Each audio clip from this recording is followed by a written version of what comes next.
Hey, what's up YouTube? Scavenger here, and we're back on day 31 of this 100 player fun little series I've got going on at the moment.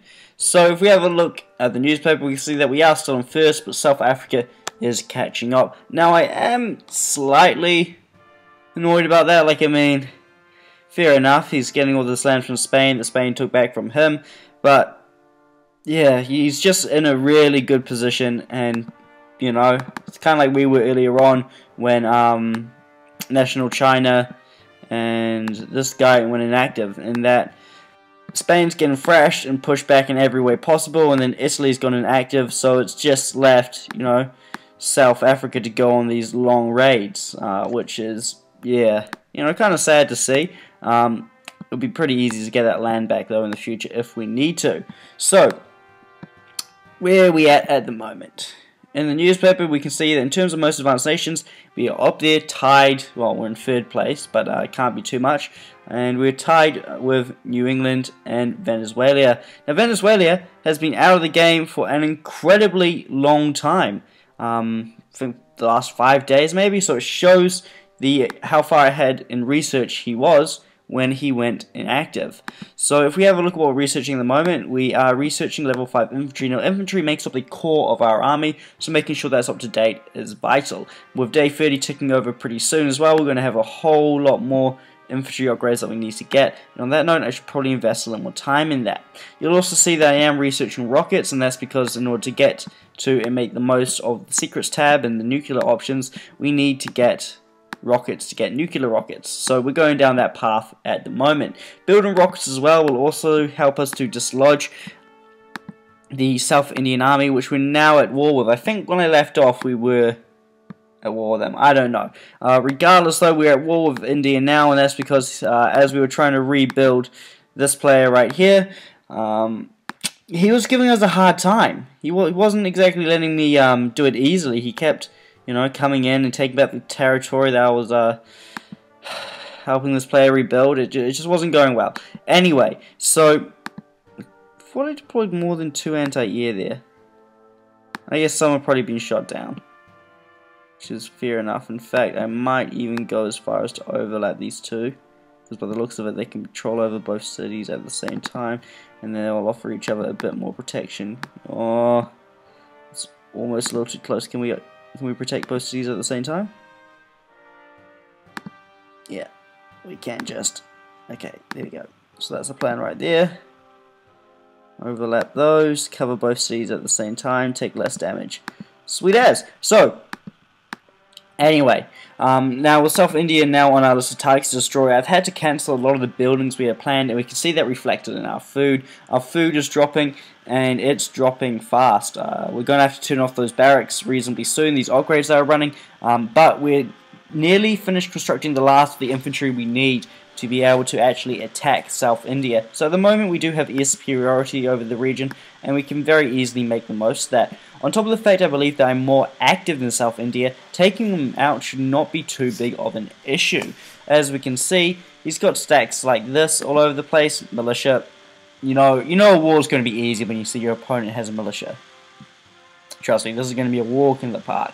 So we just need to build our army first. As we can see, I'm already deploying some units. So I'm grouping these units here, and then once I have 2 anti-tank guns, 4 anti-air guns, and 2 infantry, I'm sending them off to war to take back land.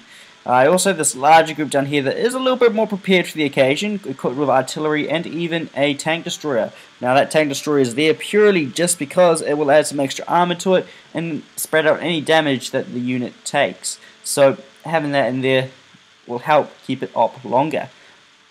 Now I would like to equip all of these units with artillery, but at the moment I'm going to struggle to fund that sort of thing, especially with my food already at minus 300.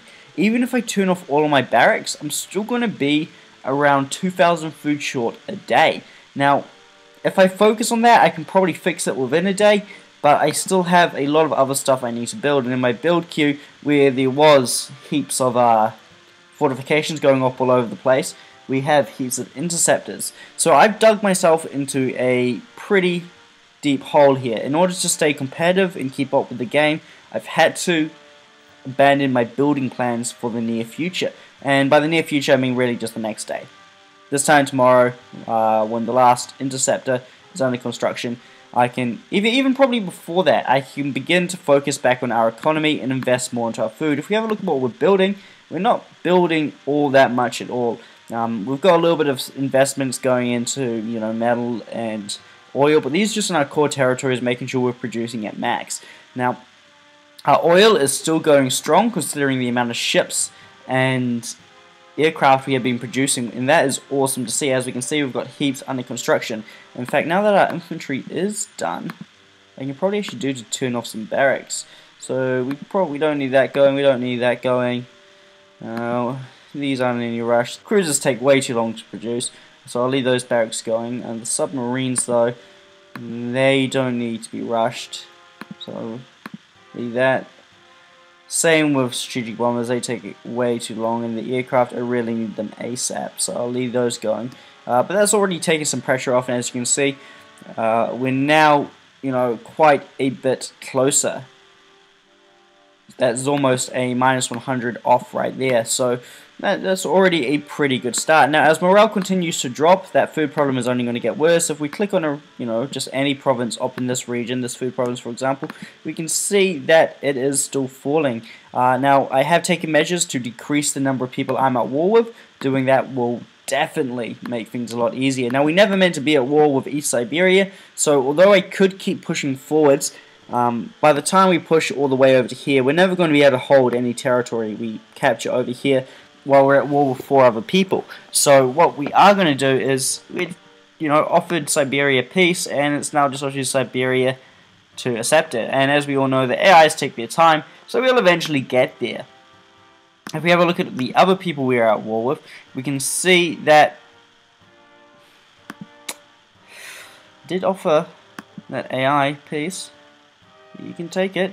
As we can see, I've also offered peace to all the other players I'm at war with.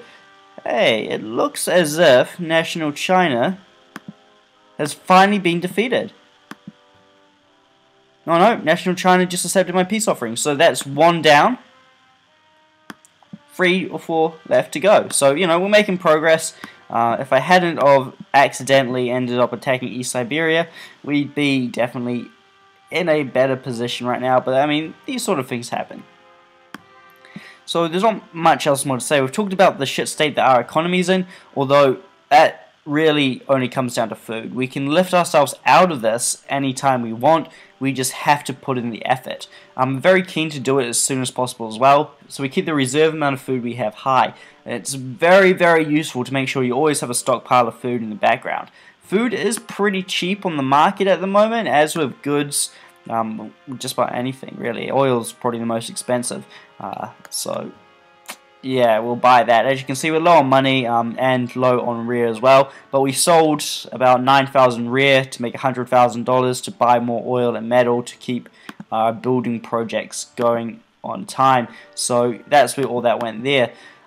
We should have enough still to pay for our spying activities, and at this point I've finally gotten around to it. The last few days I completely forgot, but I've deployed military saboteurs in India. So I'm targeting air bases, but I'm not just targeting air bases, I also want to get a little bit of intel. So taking out this airbase here, for example, isn't going to do all that much, but in the future it will allow me to hit other airbases in the region, which will weaken it even more. This airbase here, though, if I destroy a couple of airbases around it, so say this one and this one, it will start to limit and really slow down their ability to respond and the amount of accuracy they can have along this front right here. So obviously if I take out this and this, they can, up here, they can really only respond from this airbase, or this is airbase down here, and flying missions from there takes time. So, slowly doing damage. If we come around to the rest of the world and we have a look at what's happening in the Middle East, we can see that South Africa is, slowly pushing the inactive Italians back. And he's doing and making some really good progress at that.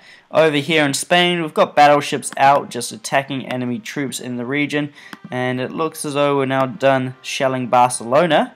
Did some real damage to that in the small amount of time we're there, so we'll actually group these back up and then get them elsewhere. So over here as well, we can see that I have got another fleet of ships bombing targets. Now, this fleet here did lose its aircraft, and I am looking to replace them, but there's no easy way to do it, really. I can probably give it the aircraft from this fleet here, and then have this fleet go back to base, because I mean that's like a day's travel right there, and I'll get back to base one day sooner and get back to areas I can service them a lot quicker. In fact, at this point, based on where they are in the world, it might be quicker for them to travel all the way through the Atlantic, then the Pacific, then to go through the Mediterranean, then all the way through the, I think that's the Indian Ocean? Is it? You guys will tell me if I'm wrong. I hope I'm not wrong, because we got Pacific, Atlantic, Indian, yeah, and then a few others all over the place that are not really that significant. Either way, we're going to have to get that group back there to refuel, restock, and just re-equip it. So if we actually have a look at that in a moment, what is the fastest route back to friendly territory?